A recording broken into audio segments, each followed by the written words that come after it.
financial advisor with Jazz. Well, how you doing today? Hope you're having a good day so far. Today we're going to talk about Social Security. Look, chances are, even if you are good at saving money, or you feel like you're ahead of schedule and you've got some money saved up, or your retirement plan's looking thick, your 401k plan looks good, well, chances are you're still asking, how much can I get in Social Security and how is that going to impact my retirement? So today I want to give you 4 things that you should know, really. Not things necessarily you should do, but 4 things that you should know before you decide to take Social Security and what age you decide to do it, right?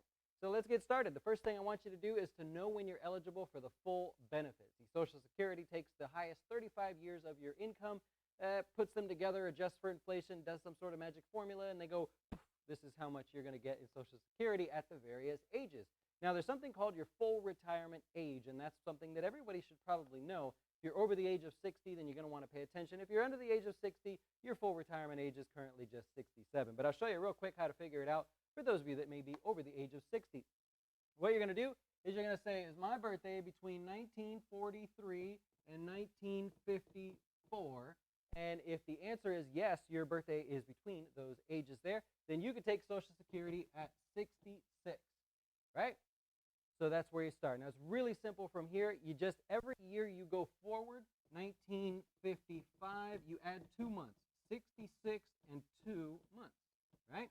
So if you go 1956, 66 and 4 months, right? So you're going to work all the way down until you get to 1960. And when you get down to 1960, your full retirement age is just 67, right? So that's the age that the earliest age in which you can collect Social Security and get your full retirement benefit. In other words, the full 35 years of your highest income with the magic formula adjusted for inflation. That's how they come up with that number. So for most of you probably watching according to the demographics that I get from YouTube analytics there, your probably full retirement age is going to be 67. So that's the first thing you want to know, because then we can start basing some decisions off of that. Number 2, the second thing I want you to know is what is the cost to you for taking your Social Security early? See, you can take Social Security at 62 if you'd like, or anytime up to your full retirement age, and of course so on. But there's a catch, right? If you wait till your full retirement age, you're entitled to the full benefit. If you happen to take it even a month early, there's a reduction in your benefits. 3 months early, 9 months early, 24 months early, 36 months early, whatever you decide, know that it goes by the month. The maximum reduction in your benefits is 30%.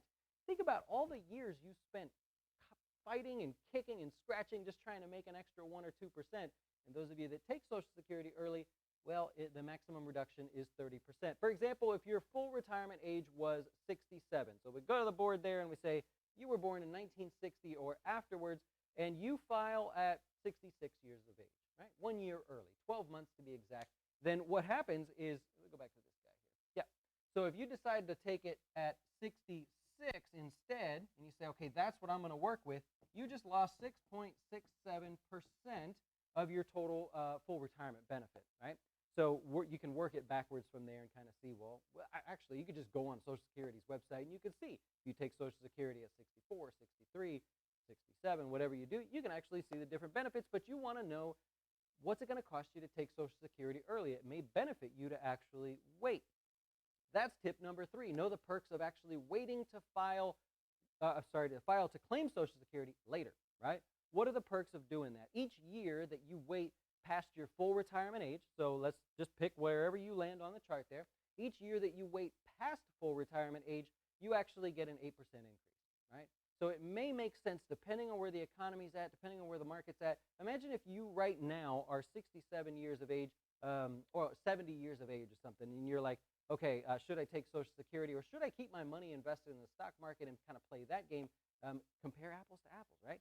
You're going to make 8% next year. This year was a stellar year. It's 2019 when we're making this video here. You got a 25% gain with just a couple weeks left to go in the end of the year. I don't know that that's going to happen every year, right? So in your case, you may look at that and say, although I get an 8% raise next year, I think I'll take it early because I don't think I'm going to make 8% in my retirement benefits.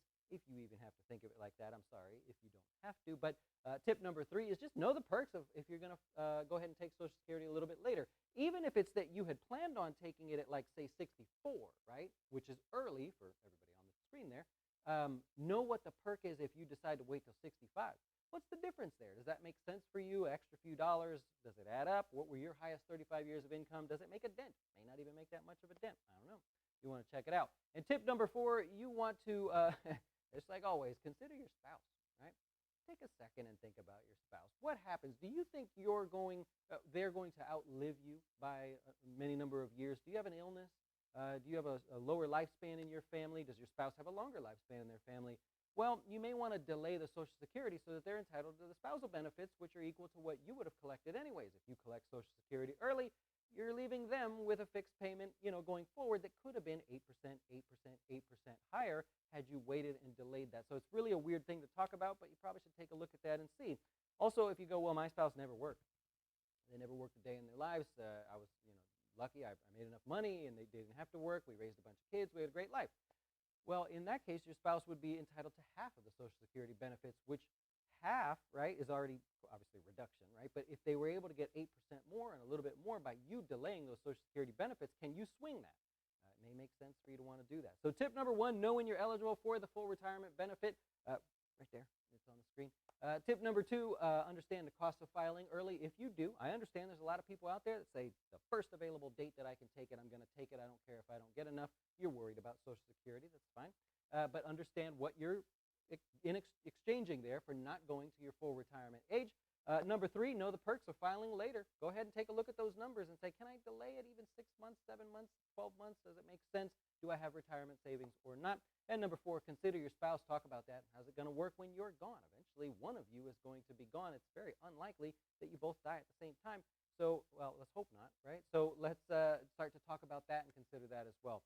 Well, I appreciate you watching today. This is just a quick video we call it Fin Tips. It's really quick, really short, right to the point. I hope you'll join us later for the closing beat. It's a live YouTube show that we do on our YouTube channel, Jazz Wealth Managers.